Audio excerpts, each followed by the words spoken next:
Basis, acid के बारे में ऑलरेडी आप लोगों को हम बता चुके थे।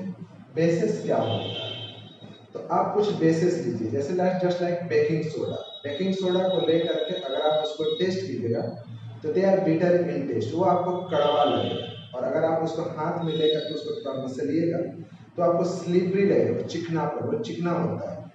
या आप कह सकते हैं कि वो एक तरीके से, चूंकि वो चिकनापन होता है इसलिए उसका यूज जो होता है ना, ज्यादातर बेसिस का आप देखिएगा तो साबुन बनाने में यूज होता है, स्लिपरी होता है।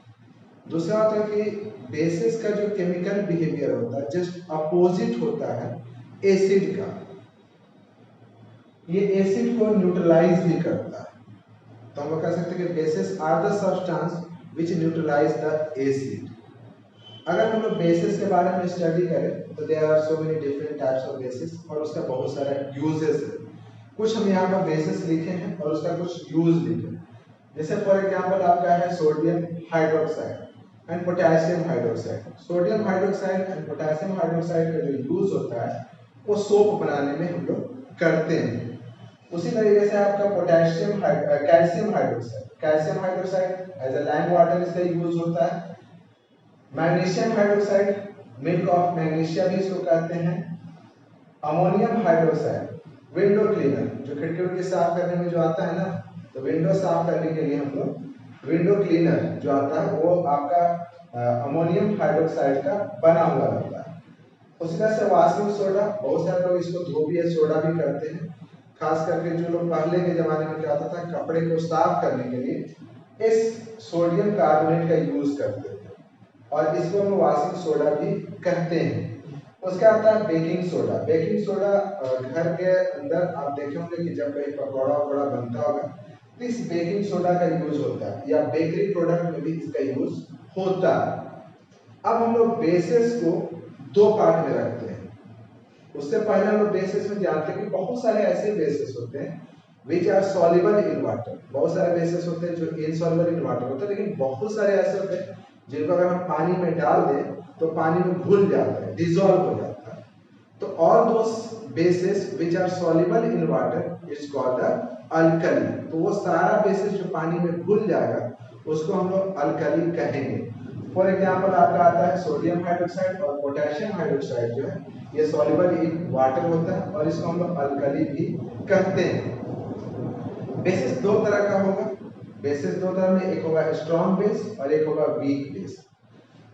इसमें आपका आता है sodium hydroxide and potassium hydroxide strong bases में। इसको आप हम लोग कास्टिक सोडा भी कहते हैं और इसको caustic potash, caustic soda and caustic potash. Caustic जो वर्ड होता है वो कोरिजन से होता है, कोराट करता है, जलाता है।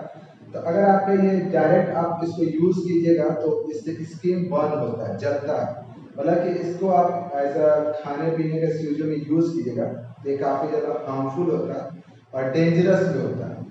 कुछ वीक बेसिस में जैसे कि कैल्शियम हाइड्रोक्साइड, अमोनियम हाइड्रोक्साइड भी हमारे लिए काफी ज्यादा हार्मफुल होता है। वीक तो होता है बट इसको भी हम लोग यूज नहीं कर सकते। इसको खाने पीने में अगर यूज कीजिएगा तो इसका भी हमारे ऊपर हार्म्स इफेक्ट पड़ता है। मैग्नीशियम हाइड्रोक्साइड बहुत ही वीक बेस है और इसका यूज एज आप पढ़े होंगे मिल्क ऑफ मैग्नीशियम हम लोग करते हैं। और लास्ट वन जो आता है आपका आता है सोडियम हाइड्रोजन कार्बोनेट। इसको हम लोग बेकिंग सोडा भी करते हैं। बेकिंग सोडा का यूज हम, ये भी एक बहुत ही वीक बेस है और इसका यूज हम लोग अपने घर के अंदर में और बेकरी प्रोडक्ट में करते हैं। घर के अंदर में जब पकौड़ा वकौड़ा बनता है तो इसका यूज किया जाता है, या बेकरी प्रोडक्ट में भी इसका यूज किया जाता है। जब भी हम लोग कोई खाना खाते हैं, खास करके जो भी फूड्स खाते हैं, तो फूड पार्टिकल हमारे दांतों के अंदर में फंस जाता है। देखिएगा छोटे छोटे जो फूड के टुकड़े होते हैं ना, दांतों के अंदर फंस जाएंगे।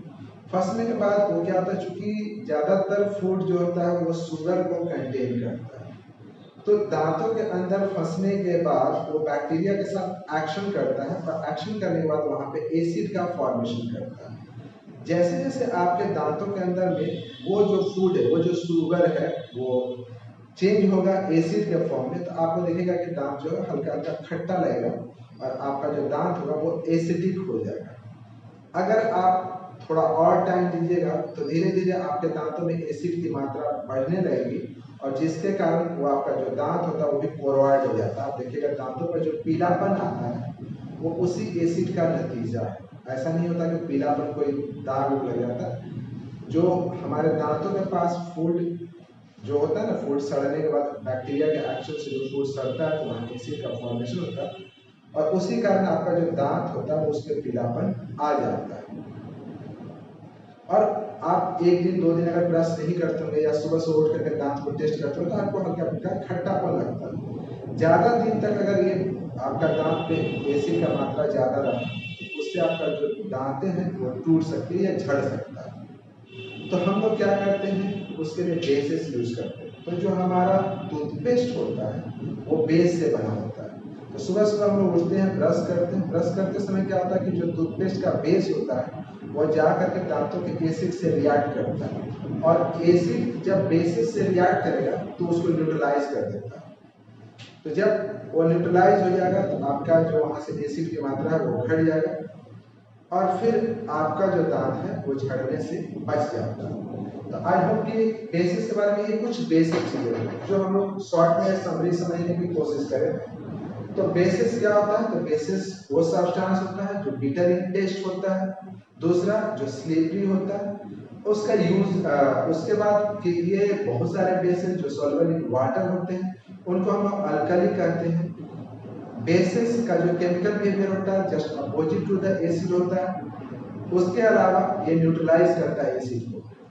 इन सब जैसे सोडियम हाइड्रोक्साइड, पोटेशियम हाइड्रोक्साइड का यूज साबुन बनाने में किया जाता है, कैल्शियम हाइड्रोक्साइड का यूज लाइम वाटर में किया जाता है, मैग्नीशियम हाइड्रोक्साइड का use as a milk of magnesium किया जाता है, ammonium hydroxide window cleaner, window साफ करने देखे होंगे क्लीनर बहुत सारे जो रहता है शीशा से साफ करने वाला, वो आपका अमोनियम हाइड्रोक्साइड से बना रहता है।